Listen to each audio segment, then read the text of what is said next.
like to be with both those guys at the same time? Great question. It was really very, very surreal, the whole thing. The oddest thing, it started off with, of course, a great plan that there would actually be a core band, real drums, and a bass player who would sing. And wait, what, did I miss something? No. You were there? I want to see how you handled Yeah, it. okay, all right. Setting it up. Yes, Started I was out- there. I was there. Started out with a plan. Yes, go Look, ahead. my wife's off stage. She's going to know I'm going to tell her. Fair enough, okay? He's the nicest guy. Yeah. I'll put an exclamation point on it when he's done. So I run into Vinny on the way there, like before, I mean, it was a little, maybe 2 hours before, and I had questions from like, which part are you going to take on the ending of this song? You know, what are you going to do? And he's like, whatever you want to do. I'm like, well, pick a part, you know what I mean? No, I'm here for you. I mean, the whole conversation was like, what? You know, and he was very kind and sweet about it. I was kind of like, this isn't helping. Then, of course, I hear, there is no drummer, okay? We're playing the tracks. Who's going to start the tracks? What is that? We're not in ears with a click and stuff. Then I get the call from Ace Frehley. I'm not doing it. I go, let's have a conversation. It kind of was like iffy. Well, and it's really odd.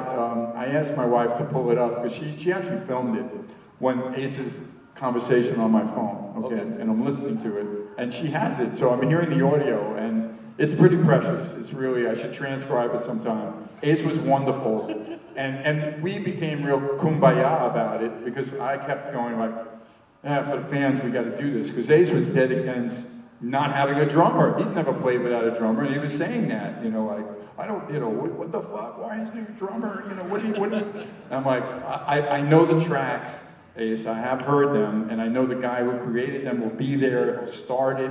Of course, when I went out first for War Machine, and the guy, I didn't even know where he was when he started it. And War Machine has the repeating riff. Until I figured out where I was, that took 3 minutes, you know. And then the optics of Vinny to be up on the tank, which I didn't really know was going to happen. It was like, to me, it was like Star Trek. Like he was like the Borg, you know, like a woman in the Borg or something. It was very creepy.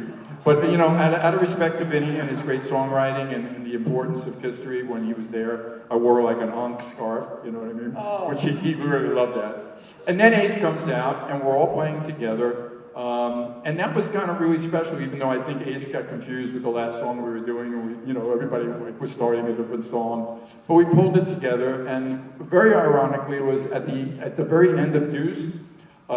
You know, Ace told me, you play this, you just solo out at the ending, I don't need to play. But Ace's amp, you know, sometimes an amp can unplug itself, the speaker cable can come out if there's too much vibration, and he was really loud. So all of a sudden, where's Ace? I don't hear anything. And I'm looking at Vinny, and he's playing. I still don't hear anything, meaning I was the only one playing to the drums and bass.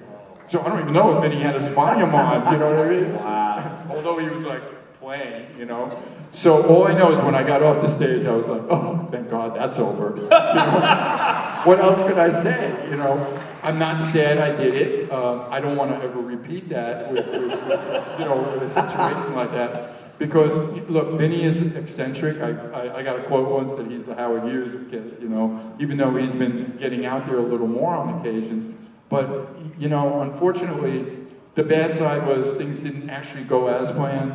But the good side was it actually happened. You had 3 guitar players of Kiss performing, as much as it was a bit. What was your take on it? It was hilarious because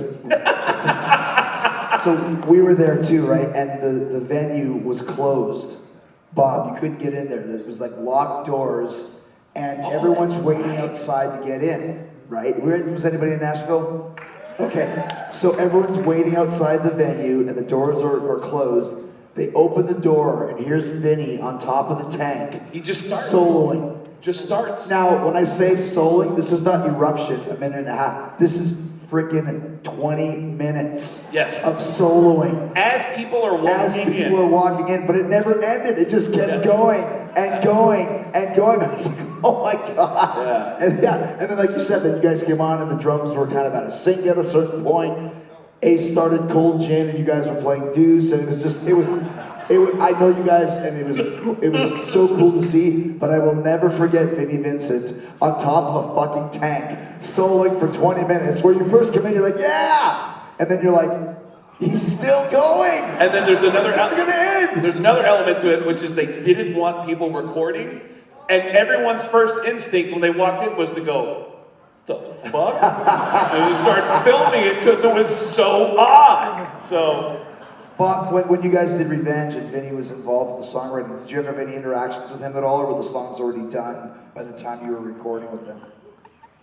No, I saw Vinny a couple of times, but I wasn't in the room when he was writing. I was in the room with Gina Paul for most of the songs, but not with Vinny. Yeah.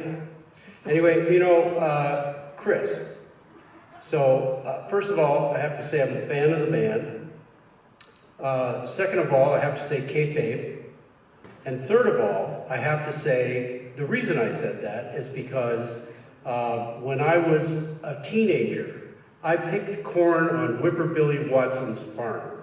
That's all for Chris.